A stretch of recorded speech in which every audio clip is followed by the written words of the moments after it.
you want to kick us off, Richard? Morning, everyone. Nola. Morning, Jason. How you going? Good evening over there to you. I know you're flat stick, so I won't dither. Look, I'll fire straight into it. I guess the usual question is, can you just give us your overall summary of the performance against the Pumas at the weekend, please? What are your thoughts on what you guys achieved? Oh, we're absolutely wrapped to get 5 points, bonus point to start our rugby championship off with a win against a tough Argentinian side over here, and I'm sure the boys will get a lot of confidence from that. There's always areas to work on, Richard, as there is any Monday. I think what we're continually learning about test. Hang on a minute. Oh, what's happening here? Sorry, mate. All right. Okay, should have declined them. Apologies, Richard. I think I got to what we're always learning in test rugby. I think you'd be all well aware of what we're seeing at the moment is the momentum shifts. They're always there. You're always going to have momentum at some stage, and then you're going to lose it. And I think we saw that, probably just after half time, we lost momentum through accuracy and probably a few decision-making moments where we could have been a lot better that put us under pressure. But overall, I think we've made some good shifts in a few areas. I thought we finished the game extremely well, doing the basics. When you talk about that momentum, Jason, when you're coming out at half-time, we all thought the All Blacks had come out hissing the way you finished the first half. Is that just a mental shift, or is it just unfortunate that you have to go into the sheds and cool down for 15 minutes? How do you get that momentum back? Well, you've always had half time for 15 minutes. That hasn't changed. I mean, look at the game in Ellis Park. It's just the way that sometimes the game changes so quickly. But I think the big one for us was probably just some decision making and some accuracy and some penalties where we stacked a few moments against us. But what we saw is when we did have the ball, we were really powerful and our game was starting to probably impose ourselves on the opposition quite well. So I'm not sure if that's answered the question or not, but I just think that we know that momentum shifts come, and it's how long you can take to get yourself out of them. And I think the start of the first half, the finish of the first half, and then finish of the game, we were on top. There's a lot of other folks who want to ask questions, but I'll just want to make sure, with the bumps and bruises, Anton Leonard-Brown took a head knock and Scott, your captain, went off, but I presume that was precautionary. Can you give us an update of any injuries, if at all, from the game? Yeah, so Albie had a HIA test, as did Paddy Toops.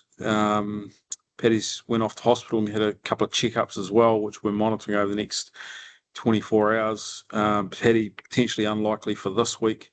Scotty Barrett was just on managed minutes. We just wanted to, with his Achilles, just not push him. So that was always the plan there. But he's got through really well, and we're really pleased for how he played. Just one last one from me. Are you definitely going to have Wallace Satiti and Tamaitu Williams back? Razor indicated last week that he was pretty confident.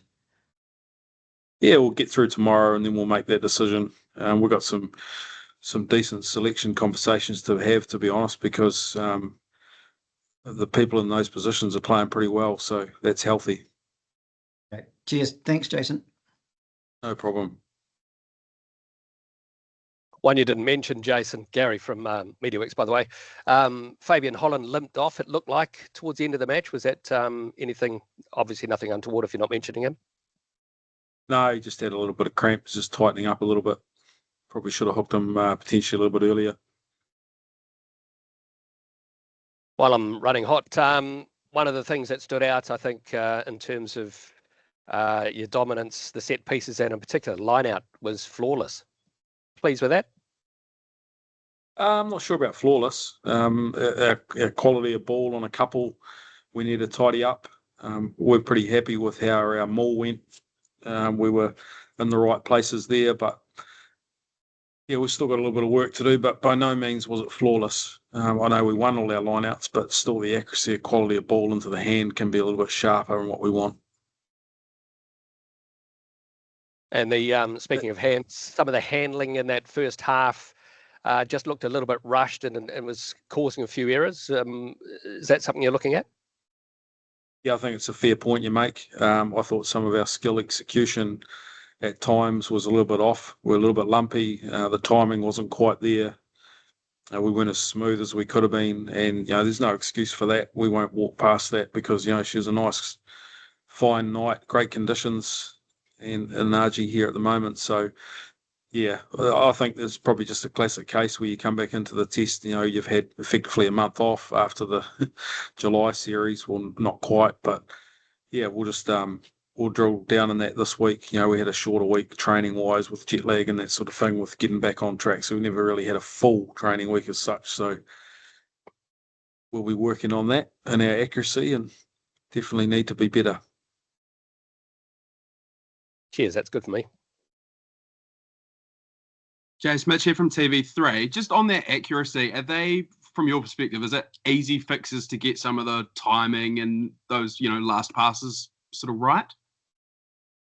Yeah, I think whether or not it's the last pass or the first pass, like you catch the ball in front of you, you advance onto the ball, and then you got to deliver it with a real responsible delivery to your teammate. Like that part of the game hasn't really changed, but I think that we've got to put ourselves probably under a little bit more pressure at training. It's one thing we've been doing reasonably well in the French series, and with limited time, I guess last week that we probably didn't get that opportunity, but we can we can put a lot more pressure on ourselves at training. Mistakes at training are great. Love them. The more we have, the better. It sets us up for Saturday, and I think we'll push the boys along hard this week, and they'll want to as well. They'll want to definitely respond in that area and pride ourselves in those fundamentals of the game. I know towards the end of that French series, Cody Taylor sort of mentioned that the scrum was a bit of an area that he thought there could have been a bit more improvement in. You must have been pretty happy with how the scrum went for you guys yesterday. We had our moments. I think generally, as a pack at the moment, we just got to keep working away at the simple things done really, really well, and then just get better at them. I think we had moments in our scrum where we had some dominance, and then we had some moments of when we played off the back of it, and that just shows that you got good balance. One sort of sets up the other, really, but we've still got a lot of work to do with our forward pack and where we want to get to. We've put a pretty high standard of what we want this year, and our competition is really, really hot, as I mentioned before, and guys are genuinely competing. But what I do know about the Packers, they're becoming pretty close and pretty accountable to each other, which is really satisfying.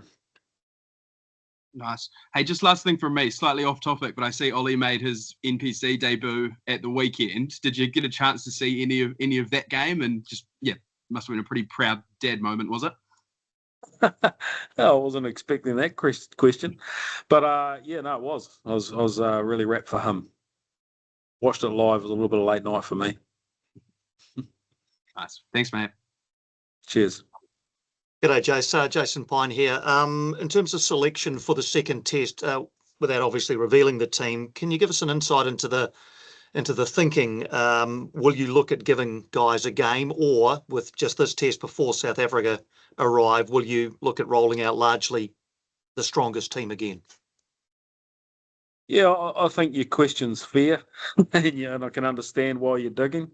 And look, I think that the rugby championship, it's quite a short competition when you think about it. In the scheme of things, you need points. We've got bonus points, so I think combinations and getting on top of those and really ingraining some fundamentals and absolutely sticking by them is really important. So I think that part of the conversation will be a big one for the selection meeting tomorrow night, but also the fact that we do know that there is some men that are potentially going to be available for selection in Tamaiti and Wallace. So what that balance looks like, I'm not too sure at the moment. we've had some good combos already, and we're challenging each other. But we'll pick the best team to front up in this test against Argentina. That's for sure. And last year there was a lot of chat about the last 20 minutes of test matches. The last 20 minutes yesterday, obviously you know Argentina got close, but then you were able to move away. Has the last 20 minutes of matches been a specific focus for the All Blacks this year? Yeah, it has been, but I think that you just got to finish your sets in every area of the game, really, whether that's off a scrum or a line out. And we're just constantly trying to challenge ourselves to be better on that, no matter what the time on the clock is. But, you know, I think that we have shown in the French series and in this game last night that our bench is coming on and they're a little bit more experienced than they were last year. And we're finishing games with a little bit more power and a bit more quality. And we have made some shifts, but by no means are we, sitting back and patting ourselves on the back yet. Thanks, Jace. Cheers, mate. No worries.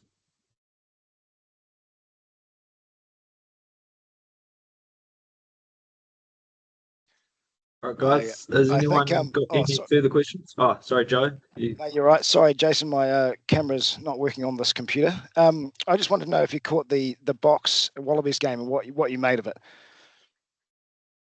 I watched the first half, and then we sort of had a bit of a get together. But look, my focus has been Argentina. But obviously, the first half, the second half's the one to watch probably. But I'll get to that next week. But a great win for Australia, definitely. And just talking about the loose forward combination and players that could possibly come back into the mix this week. When you have those extra guys available for selection, how does that affect your thinking around the mixture of the loose forwards trio? Does it change much, or can players kind of slot in seamlessly to one group or another? It doesn't matter which mix you have. Yeah, probably a bit of both. I think, it's pretty clear that what we've seen, and, the question was asked before around, the line outside of it. We've got some really good, genuine jumping options, so that becomes a front of mind, well, an important part of our selections, especially around the six role. So, Toops has done that really well. We've also, we've got Samapeni, who, although he had a little bit of limited time this week, he'll come into the conversation, as will, potentially Simon Parker, and we've picked him as a 6/8. He can play both comfortably, so they're all healthy conversations. It probably hasn't answered your question, but we do have convos around cohesion together as a pack or as a whole 23, and then the best combinations for how we want to play. Thanks so much, mate. Cheers. What we do know is those guys can come in and they can nail their role. Awesome. Thank you. All for me. No worries. All good? Yeah. Thanks, guys. Right, hey, thanks very much for your time. Have a good day. Good day. Thanks, guys. Cheers. Thanks, Toby. Cheers, mate. Thanks, Toby. Cheers. Good fellas. Cheers.